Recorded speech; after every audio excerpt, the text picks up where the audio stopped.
Alright guys, welcome back. Pike Paradigm center panel. We're just going to get these servos in using the same KST X10s. I've actually already got this side in. Extremely straightforward. There's one little tiny thing that I changed here that might help you out.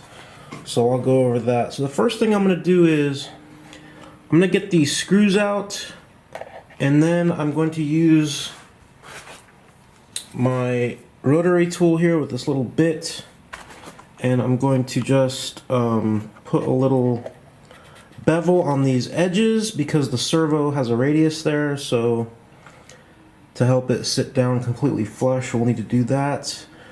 And then I'm going to actually change the screw out right here, and I'll show you why. Okay, so when I did the other servo on the other side there, I noticed that when I deflected the flap fully down, this is as much travel as I get, and the head of this servo is hitting the top skin here. So what I did is I'm going to pull this screw out right there. So let me get that guy out. Okay, on my tool here you see the original cap head screw. It's a 2mm screw, and right next to it there's a button head that I just happened to have. I had a few of these in my toolbox, and if you replace that cap head with the button head, you're able to get a little bit more down flap. So you know, it's like a 2mm by probably around 10 or 12mm button head screw. It's just a little tip. You probably don't have to do it, but if you don't change the screw out, just be aware and you know, set your limit so that that cap head screw doesn't hit the top surface of the wing there. So with that out of the way, we can basically get the servo in place. I already have the servo connected to the tester, and I'm moving the servo to the full down travel extreme. So I'm rotating the arm this way. And what I'm going to do is just get the servo in here like this, and I'm going to deflect the flap to the full down flap position, and we'll try to get the servo seated in the arm there.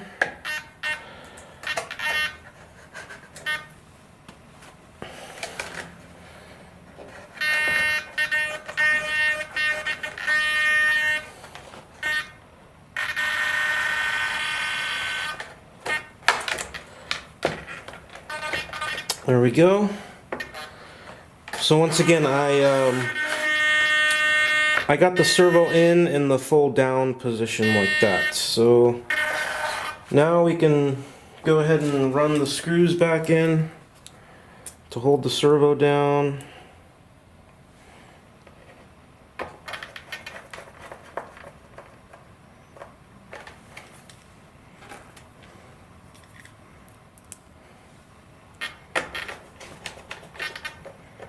Like that, and then I'm gonna get that hub up a little bit,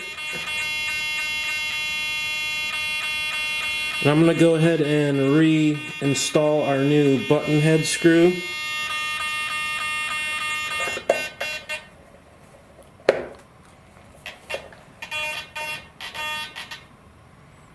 Don't need to go crazy tightening that, just get it snug, and that's all you need. Okay, so the next thing I'm going to do is run these servos full down. And what I want to do is see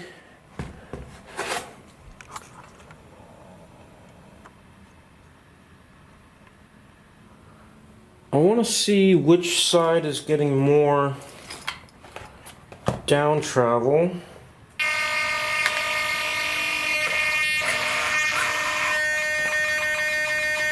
So that looks like this side. So let me center this servo.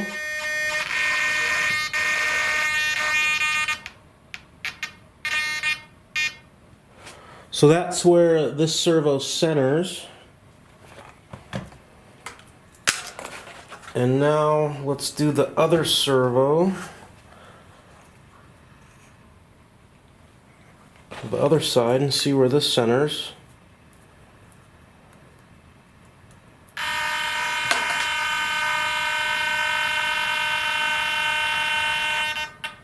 Alright, with both the servos centered, you can see that this side, which is getting more down travel, obviously has a greater offset from neutral than this side. So what I'm going to do is measure this offset and then match this one with the KST servo programming tool, and then we should be getting virtually identical throws. Alright, so let's measure this guy here.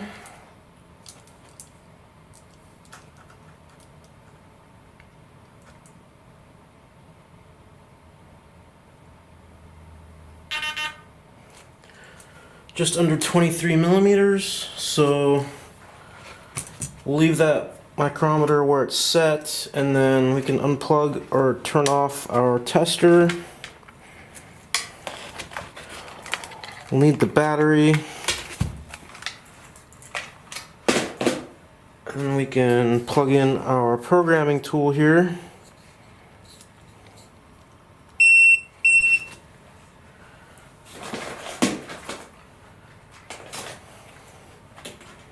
Plugging in an extension just because it makes it easier.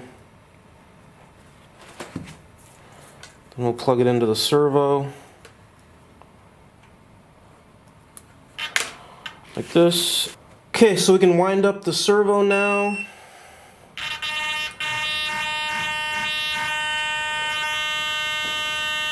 Check it with the micrometers.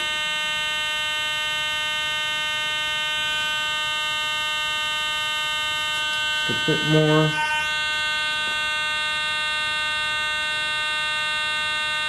It's looking pretty good, so we'll hit enter.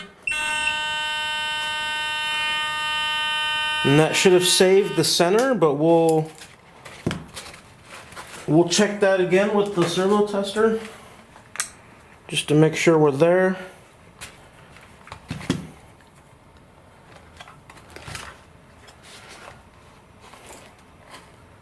Get the servo tester somewhat centered, and then plug the servo back in, and it shouldn't move at all. See what we end up with. Yep, that's looking pretty good. So now what I'm going to do is I'm going to go to full down travel and see where that ends up, and then I'm going to go to the other servo and do the same thing.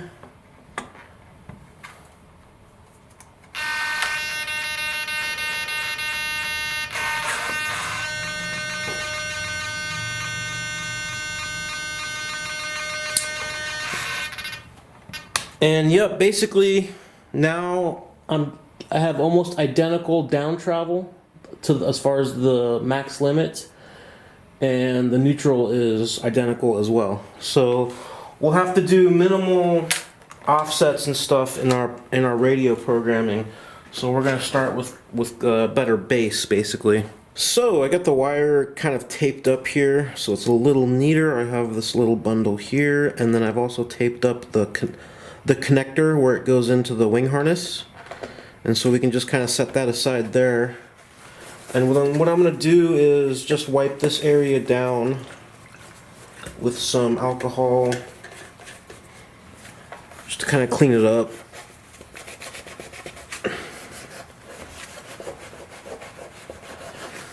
And basically cleaning the lip where the servo cover will go on. Here's the laser cut servo cover, and I'm just going to wipe this guy down too, like that. And I have some masking tape ready.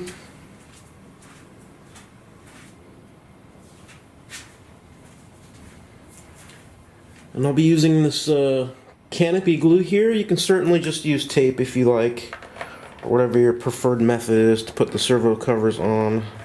No big deal, but I'm just going to use a little bit of this. You don't need a ton.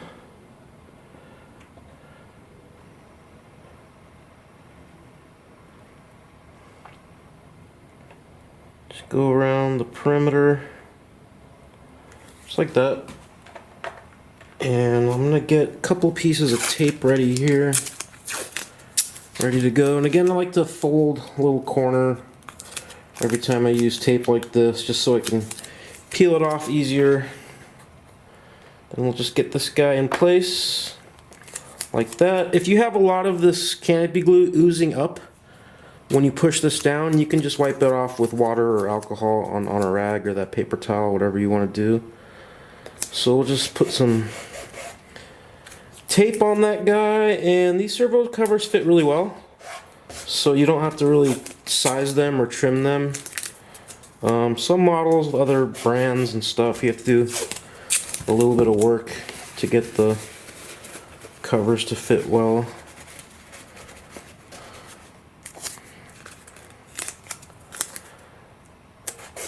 And that's basically it, and just let that dry overnight or so, and the servo installation is pretty much done. Alright, real quick, I'll show you the 3-pin Dean's connectors here. Remember we did the plug and play on the tips and into the center panels, so I've cleaned these up, and that's how they look, and everything is fitting well. I'm just going to test the fit again of the tip to the center panel and make sure everything fits and the Dean's connector is working right. And there we go. Can't get much better than that. So super happy with the way that came out. Okay, so that'll basically wrap it up for the Pike Paradigm center panel build. We got the flap servos installed and wrapped up our plug-and-play setup. So the next video we'll be doing the motor install and some of the electronic components. But I hope you guys found this video helpful. And remember, if you're going to try to do the plug-and-play with your Paradigm, I highly recommend that you don't, unless you get it with without the plugs already pre-installed at the tips, so you don't have to go and grind anything out there. But anyway guys, thanks so much for watching, and I will see you in the next one. Bye.